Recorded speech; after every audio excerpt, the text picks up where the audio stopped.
আবার সামনে গেছে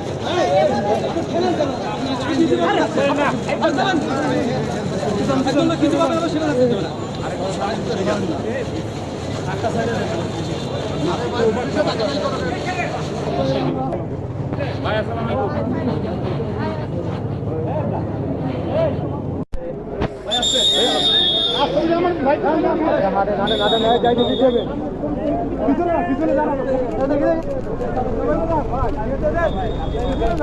আরে পিছনে গাড়ি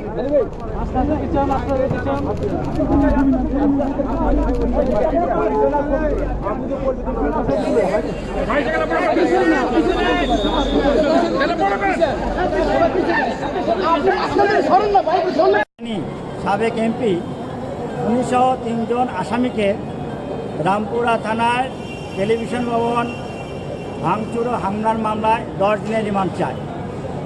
আমরা বিজ্ঞ আদালতকে বলেছি যে ওনাদেরকে গ্রেপ্তার করা হয়েছে 48 ঘন্টা আগে প্রায়, অথচ আজকে আইনের বিধান থাকা সত্ত্বেও 48 ঘন্টা পরে অর্থাৎ 24 ঘন্টার ভিতরে যেখানে উপস্থাপন করার কথা সেখানে সেটা করা হয় নাই। তার হার্টের সমস্যা রয়েছে এবং উনি এজাহার নামেও আসামি নন। এই মামলায় কোনো সাক্ষী এমনকি কোনো উপাদানও নাই, কোনো টিভি ফুটেজ নাই, কোনো স্থিরচিত্র নাই। সেই কারণে ওনার বিরুদ্ধে যে রিমান্ড চাওয়া হয়েছে সেটা আমরা নামঞ্জুর চেয়েছি। একই সাথে বলেছি যে বর্তমান সরকার প্রধান তিনি বিভিন্ন জায়গায় যারা আহত হয়েছে অথবা তাদের চিকিৎসা ভার নিচ্ছেন বলে টেলিভিশনে দেখেছি এবং চাকরির কথাও বলেছে। আমরা বলেছি বিজ্ঞ আদালত যেখানে রাষ্ট্র সরকার এভাবে একটা সমন্বয় করতেছে সেখানে কিভাবে একের পর একদিন 5 দিন 7 দিন করে রিমান্ড, এমনকি অনেক নির্যাতনের কথাও আসতেছে। বিজ্ঞ আদালত আমাদের কথা শুনেছেন। দুর্ভাগ্য হলো সত্য যে এই অসুস্থ মানুষটাকে 7 দিনের এই 3 জনকে 7 দিনের রিমান্ড দিয়েছেন। আমরা অত্যন্ত দুঃখিত যে একটি দেশে এজাহারের নাম নাই, কোনো সাক্ষী কিছু বলে নাই, তার বিরুদ্ধে এই 48 ঘন্টায় কোনো কিছু উদ্ধার করতে পারে নাই।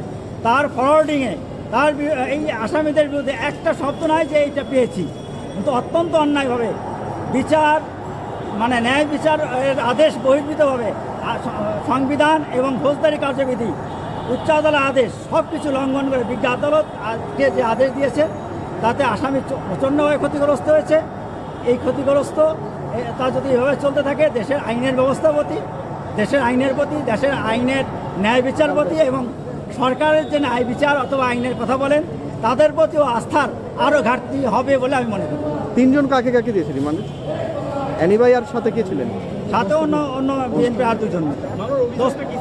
মামলার অভিযোগ হচ্ছে ওই টিভি ভবনের বিভিন্ন কিছু ভাঙচুর। হ্যাঁ, এটা আমরা স্বীকার করি যে কে সামান ঘটিয়েছে, কিন্তু এই আসামি তো না।